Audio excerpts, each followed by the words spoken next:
Dear Kuya Totoy of Lola Hubad. Where do I begin? Dear Kuya Totoy og Lola Hubag, paita lagi sa kinabuhi. Kana bang duha mong nagsalo sa kalipay, duha mong nagpalami. Unya sa dihang nabuntis na ka, nagbunga inyong gipang bati. Namiya ra siya kalit mga idol.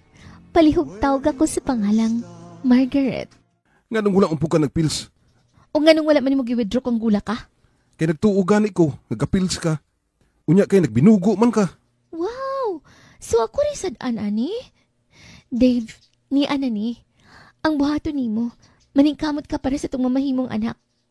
Imuha di kong pugson? Unsa pa'y pugson? Kailangan pa dayta kang pugson? Responsibilidad atong hisgutan diri, Dave. Kabata pa na to. Bata? O hawd mo himog bata? Tanaon ra ani Wa makoy work, unsaon ko man Mao gani nga paningkamot, pangitag trabaho.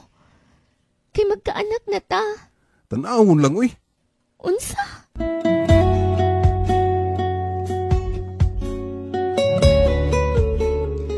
Kuya Tutoy og Lola Hubag. Sa pagkabalo pa lang ni Dave nga buntis ko, makita gyud ako sa yaha nga dili siya interesado sa among anak. Og wala siya'y paningkamot mga idol. Sa sige na kong pangulit sa iyaha. Iyaha naman hinuon kong gilayasan. Gipugngan ko to, pero dilakaw gyud.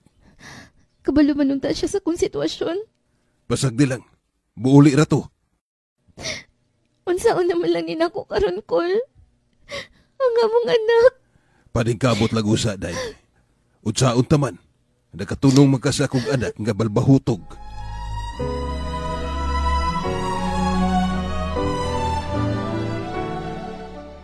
Ayaw na pagkilak-kilak diha. Kay wa ta baya kasugo nga magpatakmag kag sayo aron mabuntisan ka. Dito pagyud ka atong Dave nga tambay palamunin. O lagi ma, nasayop na ko. Namali ko ma. Maayo kay nasayod ka. So karon antosan ang imong sitwasyon. Kay gilayasan man ka atong piniste. Ayaw pag inuwi kay gisudlan man nimo. Ala paning kamot. Pangitag ka kwartahan nimo aron na kay ikagasto sa imong pagpanganak. Ma.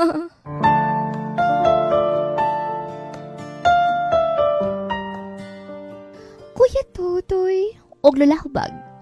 Bisan buntis ko, pero ning trabaho ko mga idol, nakaluyan kay nay ni dawat nako. Kay kung di ko manarbaho, magsigig yaw-yaw ang akong inahan. Ako naman gihapon ang iyang basulon. Unya si Dave. Wa na ginagparamdam mga idol. Nibalik siya. Ni adtong 6 months na ang among anak. Gusto na yun kong kalimtan na si Dave sa hingpit mga idol. Pero unsaon man, nga kining akong anak, pertimang liwata sa amahan. Kung nagbuntis ni mo, nag-antos sa kapait sa kinabuhi.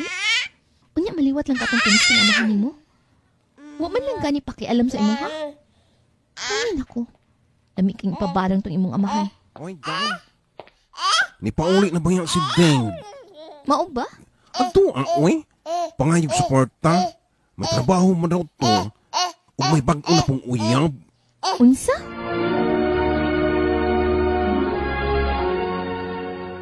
Hilasan ni mo no?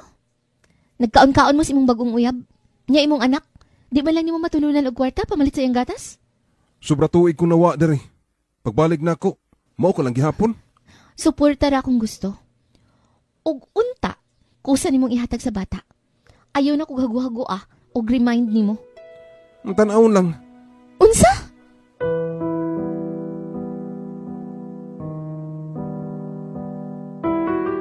Kuya Tutoy og Lola Hubag.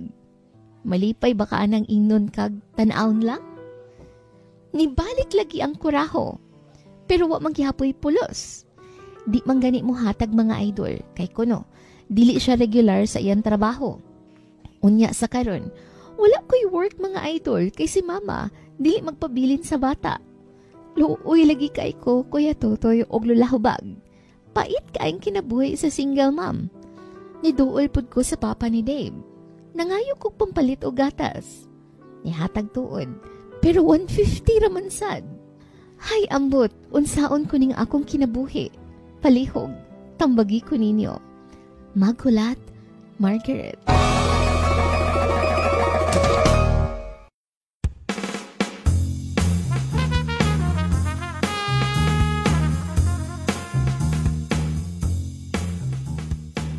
May hapon sa to ang letter sender, may hapon. Maadjong hapon usab nimo din ha, Kuya Totoy. And of course, nimo my loves, kabisya. Friday the 13th ta karon. Pwede nga sweldo ninyo karon or sa Lunes pa.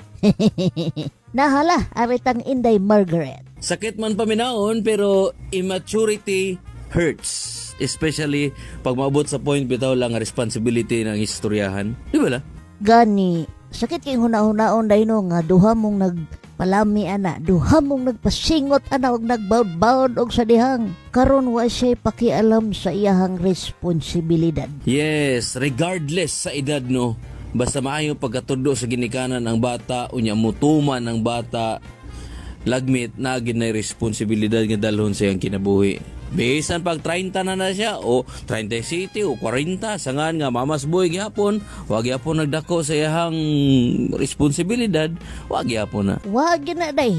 Maghatag na naglabad sa imong ulo. Pero buta na to 25 pero kabalo na sa mga pamaagi, responsable na. Kabalo siya na siya anak, dili unta siya maguyab-uyab. Di ba na? Mauman, karon unta nga nibalik siya, ning bawi unta siya sa inyohang anak kay gilayasan kog kaniya. Pero unsa man yang gibuhat, naguyab-uyab man noon siya. Pangayog sustento moingon nga tan-awon lang. Unsa? Madala rag tanataw ng gatas. Wa gyud ay immature pag gina siya day. Kana mga inana nga laki, sarili pa lang ana nilang kalipay ang gihuna-huna. So, di gyud kaangay magsalig ana sa iya day. Kailangan gyud mo mo diskarte og imuha. Para po ba mabawasan imuhang stress gani nga magsikag huna-huna, muhatag ba katong piniste o dili? Buhatan na lang letter sender kung unsay maayo para sa imong anak, paningkamot kung unsay ihatag niya dawata. Pero ayaw na lang pagsalig para way samok.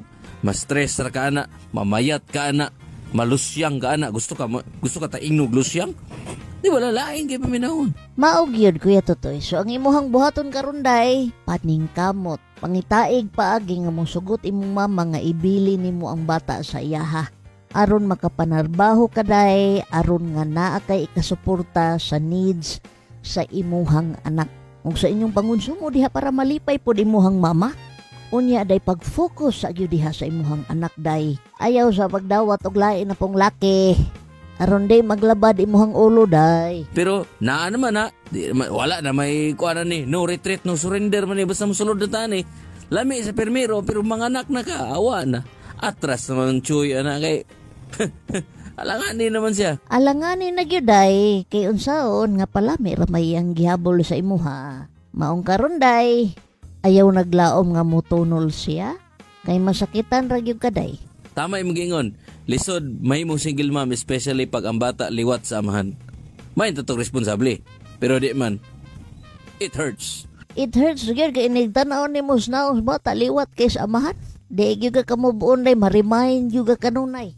Pero sige lang day, sabay ra gyud nagpag-ampo ang tanan day, ang imong paningkamot, maokey ra lagi na imong kahimtang pohon.